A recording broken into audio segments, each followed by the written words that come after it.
Olá, queridos irmãos e irmãs, um ótimo dia a todos. Hoje, dia 19 de agosto de 2026. Aqui, quem fala é Padre Elano Sami, da Paróquia de Nossa Senhora da Glória, e vai começar o nosso minuto do Evangelho de hoje. Hoje o Evangelho se encontra em Mateus 20, do 1 ao 16. É o Evangelho dos trabalhadores da vinha. É uma tipologia. Jesus Cristo é o maior teólogo que a gente tem, né? Ele explica as coisas a partir da ótica de Deus. Então, toda vez que Jesus faz uma tipologia, a gente pode esperar que vem muita coisa boa. Como sempre, o Senhor nos dá banquetes de sabedoria. Primeira coisa, os estudiosos que eu acompanho me ensinaram uma coisa muito interessante. Estes capítulos 19 e 20, eles vão falar sobre a formação da família. Nós temos três tipos de família. Nós temos a família formada por matrimônio, nós temos a família formada pelos servos, pelos eunucos, e temos a família formada pelas crianças. Aqui Jesus vai falar de outro tipo de família, que é a família formada por aqueles que trabalham na vinha. Então seria a quarta família. São, portanto, aqui duas explicações. Primeira explicação, nós temos a família matrimônio, celibatários e família espiritual. E nós temos também a família matrimônio, eunucos e crianças. Matrimônio, servos e crianças. A gente começa já explicando, fazendo um preâmbulo, sobre o que é a vinha, jardim. Lembrem que na época do Senhor, jardim, pomar e campo são palavras unívocas, elas têm o mesmo sentido. Então, quando o Senhor fala em vinha, ele está falando ao mesmo tempo de jardim, de campo e de pomar. O lugar dos aromas, o lugar dos perfumes, o lugar que pertence ao dono da terra. E quando a gente estuda, a gente compreende que jardim, campo, vinha especialmente, vinha é a palavra karen, né? Vinha significa, meus irmãos, vida espiritual. Lembrem que a uva, a azeitona e o trigo são os três alimentos que se referem à vida do homem. Os três alimentos do sacrifício. A uva que produz o vinho que não se estraga, a azeitona que produz o azeite a partir de si mesma e o trigo que fornece o pão que alimenta o mundo.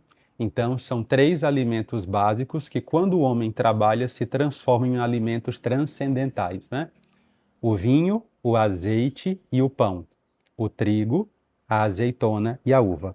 Vida espiritual, sacrifício, dor, esmagamento, vinha, trabalho. Então, vida espiritual requer trabalho. Vida, por isso que eu não gosto de esotérico, por isso que eu não gosto dessa turma do ocultismo, porque eles querem ensinar as coisas como se fossem mágicas, como se fossem transes, e não é assim. As mesmas leis que regem o mundo físico, a gente também encontra no mundo espiritual. Então, é um mundo de trabalho, é um mundo de busca, enquanto não chega à eternidade. E também, fazendo aqui a leitura teológica, é Jesus falando sobre o papel dos gentios. Não esqueçam que existe até hoje uma heresia chamada noachismo ou noeísmo. Essa heresia que é difundida por muitas religiões que se dizem cristãs. Essa heresia ela vai dizer que há dois tipos de fé. Há dois tipos de adesão de aliança com Deus. A aliança de Noé e a aliança de Abraão. A aliança de Noé seria para todos, porque é uma aliança de segunda classe, e a aliança de Abraão, que é completa, seria apenas para os judeus. Então Jesus vai dizer: não, vocês estão errados. E o noeísmo, meus irmãos, vai dizer o seguinte: escutem, que isso aqui é muito sério e ninguém explica para vocês. Para os noachidas, né, para os goim, para os povos, apenas a palavra. Apenas a palavra e uma parte dos mandamentos. Para os hebreus, para os filhos de Abraão, para os filhos de Moisés, para os descendentes de Abraão e Moisés, a aliança completa, inclusive com sacrifício. E isso aqui me faz dizer uma crítica muito séria. Vocês já perceberam que a maioria das religiões permitidas aí por muitos, são apenas religiões noachidas. Ah, é só a palavra, é só a pregação, não tem culto, não tem sacrifício, não tem sangue derramado. E a única religião que tem sacramentos válidos é a religião católica, que tem o sacrifício. Então nós somos a religião completa, não uma religião noachida, que é só ao redor da adoração a Deus e ao redor da palavra. Não. É ao redor do altar, não é? Como Abraão começou sua aliança ao redor do altar, como Moisés ia na presença de Deus. Então, enfim, deu para explicar, não é? São coisas muito densas que eu procuro explicar de um modo rápido. Jesus Cristo vai fazer a seguinte pergunta: você está com raiva porque eu sou generoso? Então, só Deus é capaz de fazer ao mesmo tempo a graça da generosidade, da fidelidade e da justiça. Deus foi justo com todos e ao mesmo tempo foi muito generoso. E agora eu vou começar, tá bom? Vamos então para o texto grego, que traz algumas expressões que são muito peculiares. Me acompanhem. Semelhante. Então, mais uma vez, estamos no campo das parábolas, dos sentidos que se tornam um só. Padre, mas para mim a parábola quer dizer isso. Não existe isso. Parábola não tem para mim e para você. Parábola ela tem um sentido só, por isso que é uma parábola. Tudo aponta para o mesmo lugar.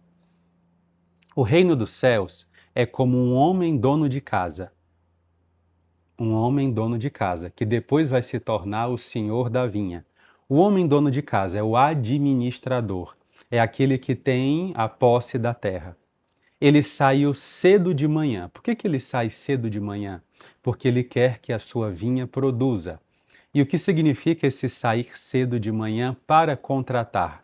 Mistosastai. Olhem que palavra aqui a gente vai encontrar.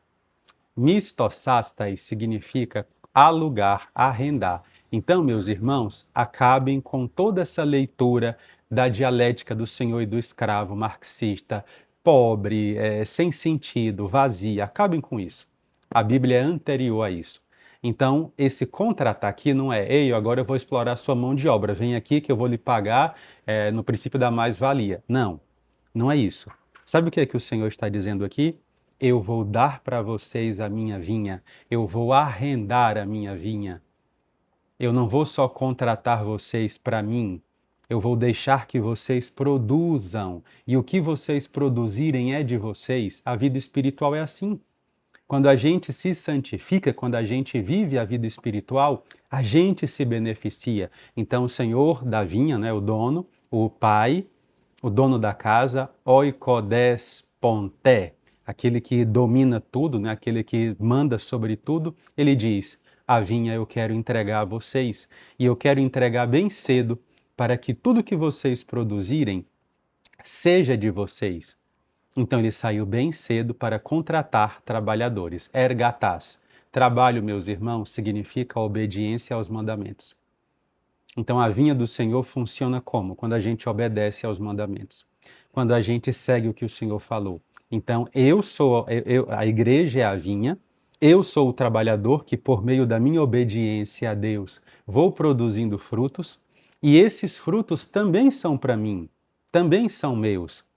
Aqui eu me lembro da parábola do filho pródigo, que o filho mais velho diz assim: ah, pai, o senhor nunca me deu nada. E o pai disse: meu filho, tudo que é meu é seu. Você não é meu escravo. Você é meu filho. Eu estou te contratando, mistosastai, ou seja, eu estou arrendando, a vinha é sua, o que você produzir é seu, só quero que você mantenha ela. Contratou trabalhadores para a vinha dele. Combinou. Outra palavrinha aqui. Combinou. Ele concordou, ele fez uma aliança. É a palavra sinfonoi. Sim, esse prefixo sim significa junto, não é? E phonos significa que falou, que exprimiu. Então, eles falaram ao mesmo tempo, eles falaram a mesma coisa, eles combinaram a mesma coisa. Eles estavam de acordo. Uma aliança mesmo, né? A família formada pela aliança. Eles fizeram uma sinfonessas. Eles fizeram um pacto, um acordo. Qual foi o acordo? Eu vou pagar 1 denário por dia a vocês para ir trabalhar na vinha dele. Então, além de vocês produzirem o vinho, o suco, as uvas de vocês, além de vocês produzirem vida espiritual para vocês, eu ainda vou dar 1 denário, eu ainda vou dar uma recompensa, que depois vai ser chamada aqui de miston, né? Salário. O que é miston em grego? Significa o salário por serviços prestados. Então o Senhor vai remunerar 2 vezes. Ele vai dar os produtos da vinha e vai dar ainda 1 denário, que era uma boa diária, o valor de uma boa diária recebida para um trabalhador. Recebida por um trabalhador. Saindo por volta da 3ª hora, então ele saiu 6 da manhã. Quem são esses que começaram às 6 da manhã? Abraão, Noé, Adão, esses são os primeiros. Saiu às 3 horas. Quem são esses? Os juízes e depois os que vieram, os profetas. 3 horas, cada turno, né? Se você for contar, vai dar 5 turnos, e não é à toa, porque os 5 também tem a ver com obediência. Ele chamou outros que estavam parados, istotas. Eles estavam parados na praça, desocupados. Argous. Então ele chamou esses outros 3 horas depois. Já era menos que os outros estavam trabalhando. E disse: venham para minha vinha, e eu darei o que for justo, dicaion. E eles foram, disponíveis.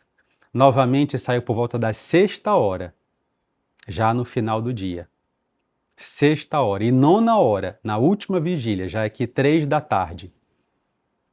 E fez a mesma coisa por volta da 1/10ª hora. Lembrem que o 11 representa mudança e transição na gematria sagrada.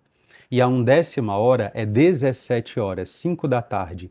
Os judeus trabalham com o sol, 6 da manhã, 6 da noite. Então, chamar alguém para trabalhar às 17 horas significa que essa pessoa vai trabalhar apenas 1 hora ou 50 minutos. Saiu por volta da 1/10ª hora e encontrou outros que estavam estécate. Sabe o que significa essa palavra, estécate? Eles estavam plantados, eles estavam enraizados, eles estavam de pé, paralisados, sem esperança. Esses são os gentios. Esses aqui não são João Batista, os patriarcas, os reis, os profetas.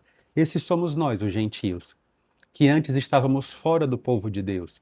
E fomos chamados também, ou seja, o Senhor arrendou a vinha para nós.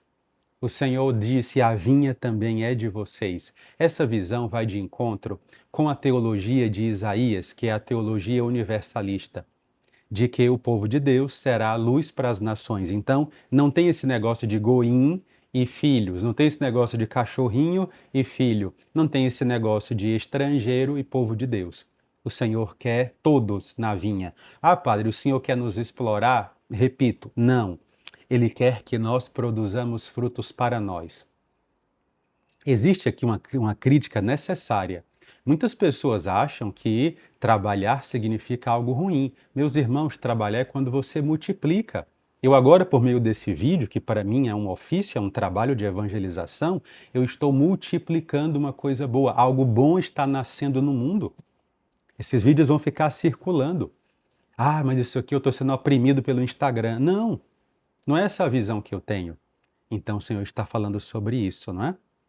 Vocês estão aí parados, os outros estavam parados, eu os chamei, estão trabalhando na vinha, mas a missão é muito grande. Cabe na minha vinha todo tipo de trabalhador. Todos eles são bem-vindos, cabem todos eles.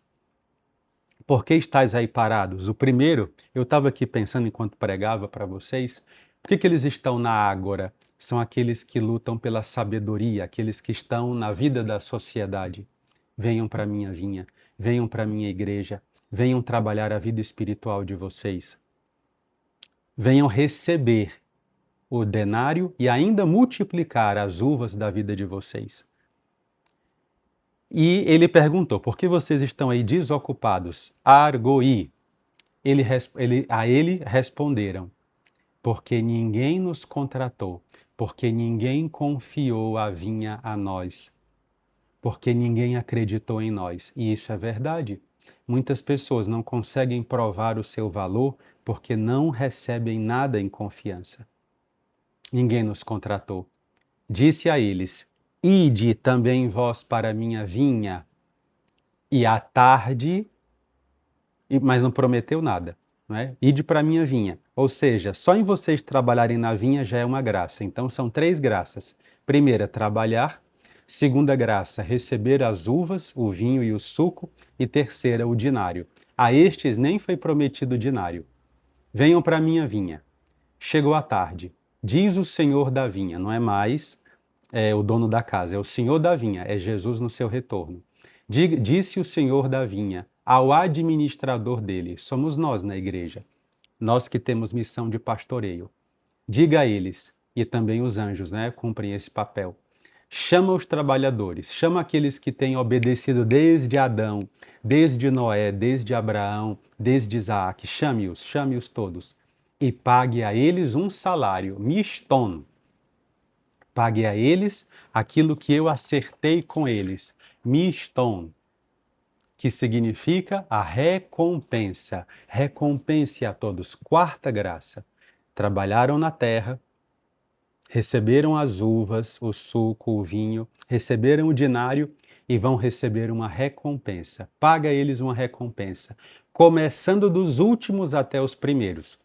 E chegando os por volta da 1/10 hora, receberam um dinário. Receberam o que produziram e receberam um dinário.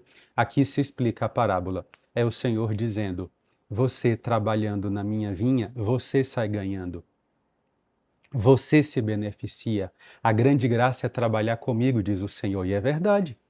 Qual é a maior graça que a gente pode receber? Caminhar com Deus, ser amigo de Deus. Formar uma família com Ele. Uma família numa vinha. Paga ele um dinário, começando dos últimos, da 1/10 hora. 5 turnos, né? O de 1 hora, o de 3 horas, o de 6 horas, o de 9 horas, o de 12 horas e o do comecinho. Acho que é isso. E chegando os primeiros, pensaram que mais receberão, e receberam cada um dinário também eles. Tendo recebido, eles murmuravam. Lembrem, meus irmãos, que murmurar na Bíblia representa a infertilidade. Murmurar na Bíblia, meus irmãos, significa resmungar, reclamar. Esse foi o pecado que tirou a graça de o povo de Deus chegar na terra prometida. Então nós não podemos ser uma igreja de gente murmurenta. Ah, mas é porque é assim, mas é porque é assim, é porque esse chegou agora, é porque aquele chegou não sei aonde.